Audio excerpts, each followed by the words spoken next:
right, the Harbor Freight double axle is in the process. We got this one pulled apart a little bit, started to clean up.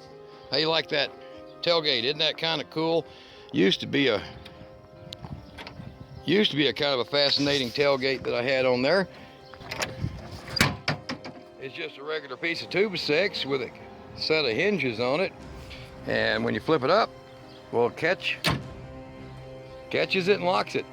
Nice little tailgate. Now, this trailer here was my water carrier for doing mining and other work and stuff. Big fiberglass tank, that's going on the auction block. And this is the 5-lug, 1,720 pound Harbor Freight trailer that we are going to be cutting back here and adding this next trailer that I'm going to cut to here in just a second from here back. So I'll pause and you can see the picture that I'm going to put up. And that shows you the what the trailer should look like. And I think we're going to end up with a 30-inch extension and double axles. That's what it looks like. All right, let's go. All right, now we're working on taking this old trailer apart. This is the one from my friend. It's pretty ragged. It's got a few broken parts in it. It's got a broken weld and some other stuff in the frame, but we will fix that. We are pulling all the wood off right now. The other trailer's coming in here in just a few minutes, and the cutting process will start. We will cut it there. Stay tuned to this. Any parts I use, look in the bottom of the video. I put them down there where the upload date's at, and come in handy for you doing this. All right, so we have trailer number 1 already in. Going to be removing its flooring and taking it apart, and get trailer number 2, which has got the mechanic under it right now, my 10-year-old, and he is taking all the screws out from the boards, and we will soon be cutting it in half and making a double axle out of this. 10'6" is what I'm coming up with. Okay, now all the wood is stripped off of this one, and it was seriously East Texas, rotted with fungus from hell. And the other trailer's got most of its materials removed, including the very nice 6-year-old, very good condition little Stanley Fat Max. These do very good in the weather. And the mechanic, my 10-year-old mechanic, is now unbolting the deck on that one. Teach them when they're young, and maybe they'll make a living instead of bitching. You'll be able to kind of get an idea here of a double axle there, and it'll come out with a nice finish. All right, now here's the wheels that will be going on the trailer. Now, Harbor Freight, because of course litigancy and lawsuits out the ass, have now started putting this on their trailers. Speed 55 miles per hour. So the tire is a 5.30 by 12, and I've actually ran them a lot more. There's the metric right there on it, 135/90/12.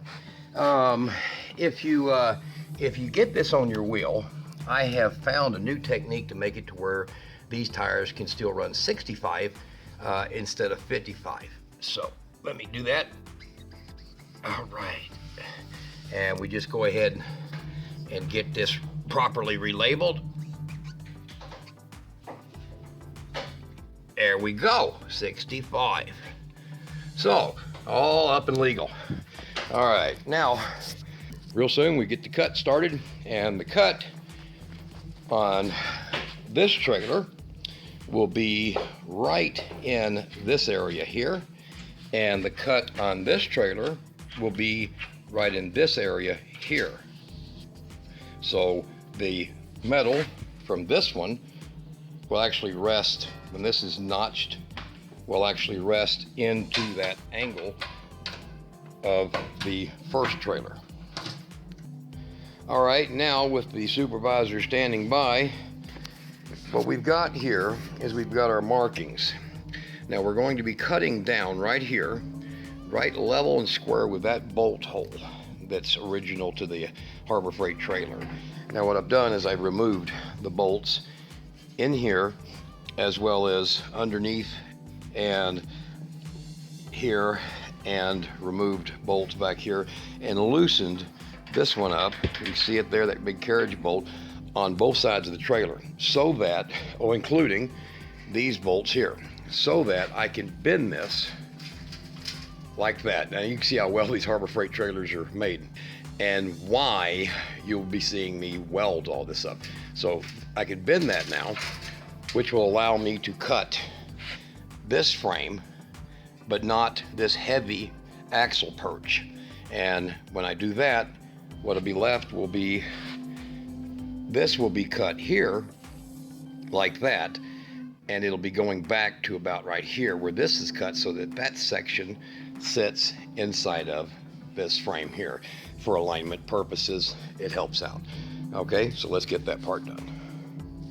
All right, now the trailer is prepped by putting in a few 1x4s on these points here, and I have the hitch up here supported and tied off on the ladder, and that way this will stand. And then this trailer is currently now bent so that I can make these cuts. Now what I've got here is, I don't know if a lot of people know of these, but these are called Diablo. These are the Diablo Blades, and I'll put you a link where you can get those blades at. These blades kick ass.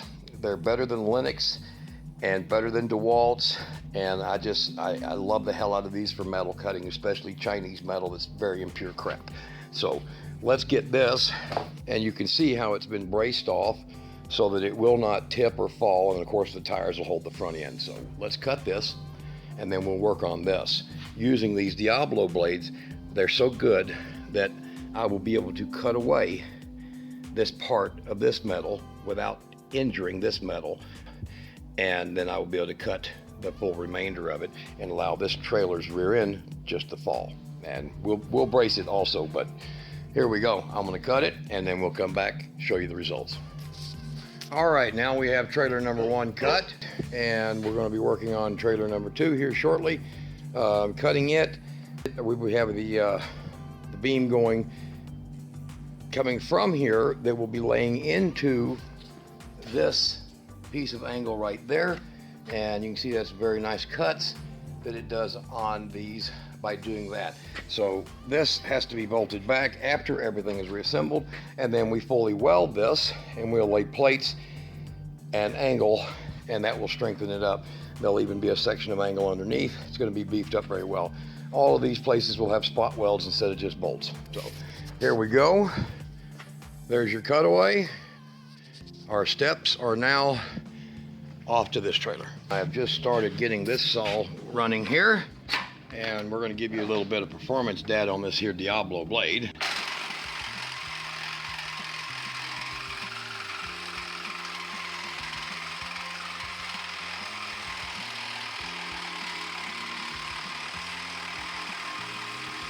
Cut into 2 pieces of metal, 1 piece of 3/16, 1 piece of 10 gauge.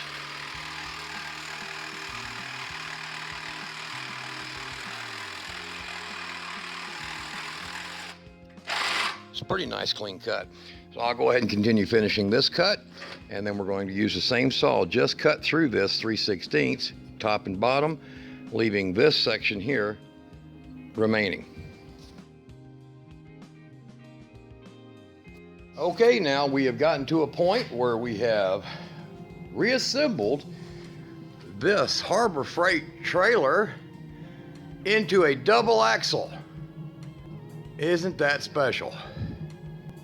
So what you have here is you have a 5-lug set of 1,720 pound trailers, an older, closer to rusty one from East Texas, and a much nicer from a drier climate where I'm at. This one's going to require a lot of tweaking because it's all these bolts, all these stupid Chinese bolts, and we're going to be welding it like I did this over here. And actually that weld was done in West Texas oil field with a pair of batteries from a Caterpillar diesel, and just some little small rod. I'll show you this rod, and we ought to show you that trick. And with this rod right here, now this stuff here, 6013, 1/16 diameter, I'll put you a link. Look down there like I usually say in the bottom where the upload date's at. This rod right here, you can use a good alternator and a good car battery and a pair of jumper cables and do this kind of welding right here. So I mean, it's not terrible. You know, it was done because I wanted it to be held square, and these bolts allow these trailers to kind of walk around, and I didn't like that. So I put in some welds. Now that's this right here, this little stuff right here, quick strike. And like I said, go in there and look, it's pretty good stuff. I like it. And I use just a set of jumper cables. That's it. I use these on my diesel pickup with jumper cables and just spot weld stuff. You gotta drag your strike, but other than that, it will burn like hell. Set your idle up. I used to get a bungee cord and hook it onto my throttle cable and just bring it up to about 1500 RPMs. So you got good alternator output, so don't overheat your alternator. And you can weld with these with your car, a truck, okay? This is now a quasi-finished product. We do have 2x8s that'll deck this going all the way back, and just a metal frame that will be able to lay down while in transport or fold, one of the two. I'm going to figure out how I want it. I might even make them removable in sections to all stack in the front. So that's yet to be done. That'll be in video 2. So I want you to stay tuned to videos, and you'll see the first Harbor Freight trailer ever doubled axles. I just bent those by hand. So yeah, I'm gonna tamp those with a dolly set, cut, seam, weld, make it pretty, and pretty cool. Pretty cool. And it's all joined up. That's how the joint laid over. And we're going to use some angle to strengthen all this up, because the angle is going to run across the top of all of this, top, and then a small section on the bottom. It'll make it very strong. We're going to be pulling from corner to corner. I've got these boards out here because my concrete floor is a little bit old, and to square it up right now. But as soon as we can, we will have all of this welded, including this new work right here, and all of it closed up and finished up. And that's all we got left to do. Then we're going to deck it and make it side rails somewhere quickly down the road. The first, guys, the first Harbor Freight double axle twin 1,720 pound trailers, and it's gonna kick ass. 12-inch wheels, 5 lug. This is the end of video 1. We have liftoff for the Harbor Freight double axle trailer hooked to the tractor, and I've got a little more supports to do. We're going to remove all them little bolts. It's been spot welded or welded real good, and get all the bolts out, put some 1.5-inch angle iron on it, and deck it. So not too much. Gonna put some inner fenders on it so we don't get trash on the top of our trailer. And the next one is this 1961 trailer that will be disassembled, and it's actually in really good shape. It's old canned ham, 17.5-foot frame. We're going to do it up as a 14.5-foot flatbed, single 3,500 pound axle with 10-inch electric brakes. The next one, of course, is this thing. It's coming apart. Didn't come out too bad.